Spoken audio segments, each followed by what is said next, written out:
Hi, my name is Paul, and I am the lead research technician here at the How to Linux Research Labs.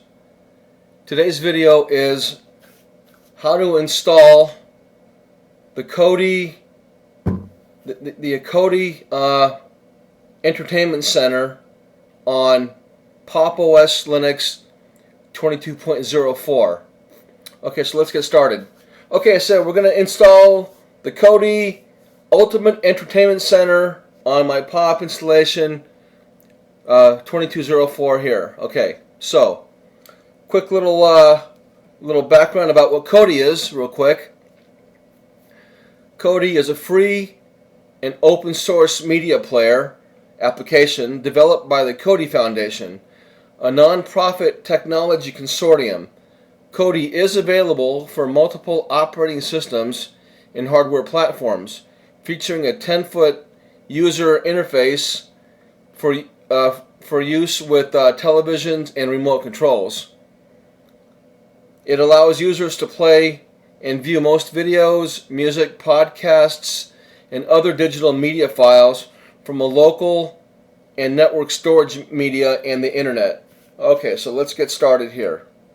Okay, that was a little background on Kodi. Now, there's a few different ways of doing it. We're going to go with, you can find it in the POP repos. It is in the POP repos. So if you key in the apt install command, I go KOD, then I tab, and it fills the I in, which tells me that it's available. So you can do it through the POP repos in the terminal. Now I wouldn't do it this way because it's an older version. So if you want a newer version, a flat pack would be newer, and also the Kodi PPA repository, which is what I'm going to show you, would be even newer. So I would kind of forego doing it this way unless you just want to get it on there quickly and you don't care about what version is being installed. Otherwise, forget that one. And it's also in the it is in the Pop Shop. If you do a Kodi search, you'll see two entries, and you can tell which one's which by looking at the size it's going to be, the file. If it says up to, that's probably an indication that this is a flat pack. And you can verify that by going down and looking at the version here and matching that up with what you see on FlatHub. So this right here tells me, my instincts tell me that this is the flat pack version here. Then if you come to the next one here, it gives you a more definitive size for the file. It doesn't say up to, it just says 65.8 megabytes, which leads me to believe from the research I've done that this is a deb file. And you come down here, you see it's definitely about a year and a half old or so. So you can come to the Pop Shop and click install, and with a couple of clicks of the mouse you can have Kodi installed that way. Or like I said, you can go to do the whole flat pack thing, which I'm not going to do in this video, but I'm going to go ahead and install Kodi on a Ubuntu based distro, which POP is, with the Team Kodi PPA, and PPA stands for Personal Package Archive. Now this is good too, because I think that if you do it this way, APT will know about it, and then when you do APT updates and upgrades, then it should hit that PPA repo URL will be in the sources list, and it'll hit from it. And if there's anything new there, it'll pull it in and upgrade your Kodi on the fly in place. Okay, so we're going to say, and it's not already installed. Let's go ahead and prove that it's not already on here. And then once it's done, we'll find it here, spot it here in the application folder, and also go to the command line and see if we can launch it that way as well. But you can see for now, there's no Kodi entry here at all. And once we're done, come back here and try to spot it. Okay, so Okay, that's all. That's kind of all the groundwork here I wanted to get into. So the main tool we're going to use is the terminal. So open up your terminal, get on the regular prompt here, and onto the first step. Okay, so the first thing we're going to install is a dependency package with a sudo apt install, and the name of the package is software-properties-common. So once you have that keyed in, go ahead and enter on that, and it's already installed. Okay, let's give it a quick little look here. It's already installed the newest version. Okay, and then nothing else to worry about here. Okay, so go ahead and make sure that this dependency package is already installed. And on mine, it was already installed out of the box, I do believe. I don't remember doing it manually. Maybe it was installed as part of a dependency for another package. I don't remember. But the bottom line is that you should have it, and if it's already installed, then you're good to go. Otherwise, it'll go ahead and install it for you.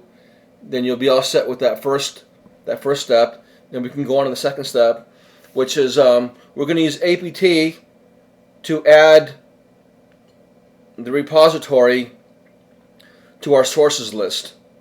Okay, so back with that in a minute.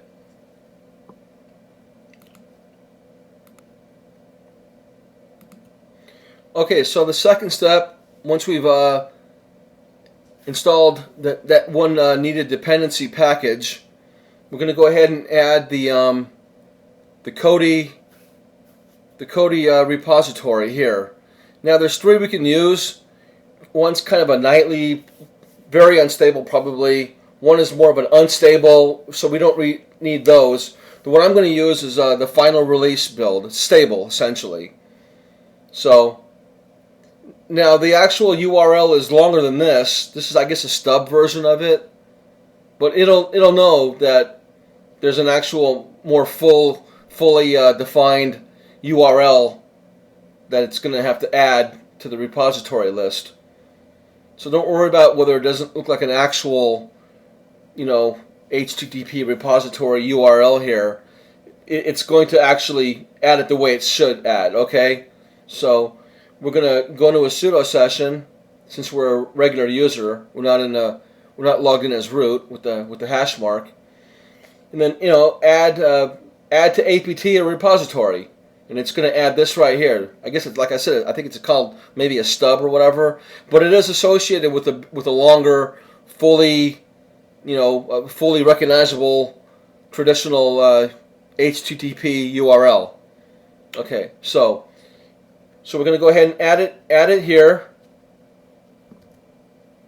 Going to add that repo to our sources list, and then I didn't check the risk. I forgot to show the sources list to show that it wasn't actually there, and then once we do this, then we can go ahead and spot it. But we can still go and spot it. Take my word for it; it wasn't there before, so it'll be there now once it's done adding it to it. Okay, so that's good. We can kind of scroll up here real quick and take a quick little look here. See, this is the actual. Remember that was kind of the stub part of it, then it actually did the whole thing here, so that's good. So even though it wasn't keyed in here or showing here in its full glory, it still does, it still adds the entire proper URL to our sources list. Yeah, the stable release, and then gives you some information about it. It's going to add that URL to the sources list, to the apt sources list, so apt can pull from it. Yeah, and this is good to read, all this stuff here. And now let's take a quick little gander down the list here.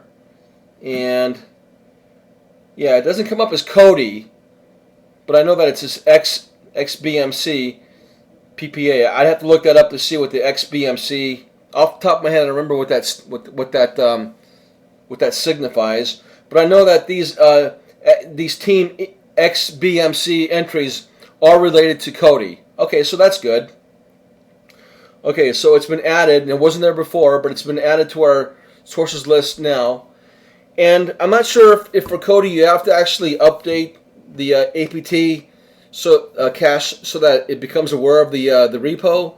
But just as a matter of good, best practice, just go ahead and update it anyway. That way, you'll ensure that APT does know about it. So just because it was added doesn't mean that APT knows that it exists and will pull from it for installation and or for checking for updates. So it's always good just to go ahead and run the apt update command.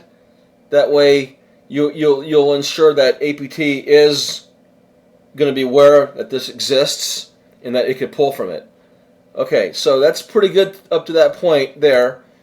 And I'll keep the video going here while I key in the last command. Now we can use apt to actually install Kodi. Now I'm going to go ahead and see if it's going to see it. K, and then tab, nothing happens on that. KO, tab, nothing.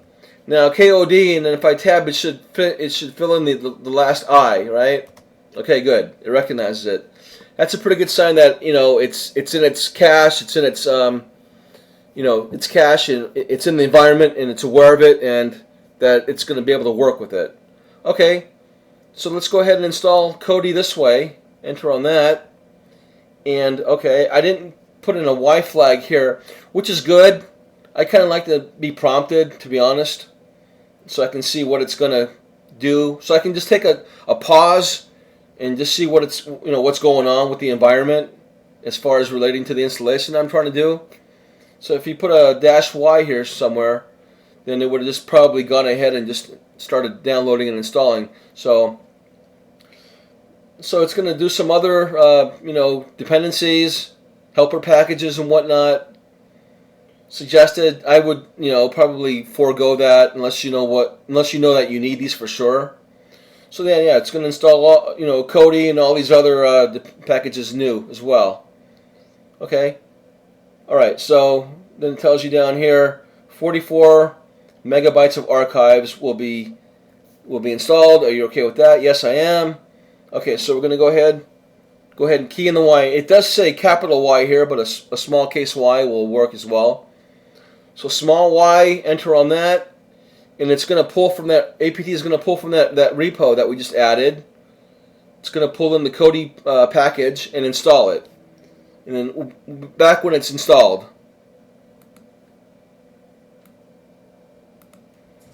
Okay, everything looks good. Kodi installed. No errors. Okay, good. So Kodi has been installed on Pop! OS Linux 22.04. Okay, so we're going to clear on that, and we'll come back to the terminal in a minute. And let's go back into the application folder here and try to spot it. I don't think it's going to be here. And I've only got one other folder here. So we'll scroll down on that, and here it is here. Okay, that wasn't there before, right? So here's Kodi. Single click on that, and it launches. And I won't go too far. Just want to show how to install it, and you can go ahead and create an account, log in, and tweak it and use it as you need to use it. Disabled add-on. Do I want to enable this add-on? Yeah, I guess. I don't want to mess things up. I'll just say yes. Hopefully it'll be okay. Just to clear the screen there. Okay, so then here's Kodi, and then you have to just go through all the settings. Log in the account, I guess, if you need to log into an account. Otherwise, Kodi has been installed. Take a quick look, and I haven't used the interface much myself, so I'm not really sure exactly. I'm just looking for if there's what's the version of Kodi? This might be it right here, actually. 20.2 looks like. I think that's the right one. Okay, so we'll bug out of here.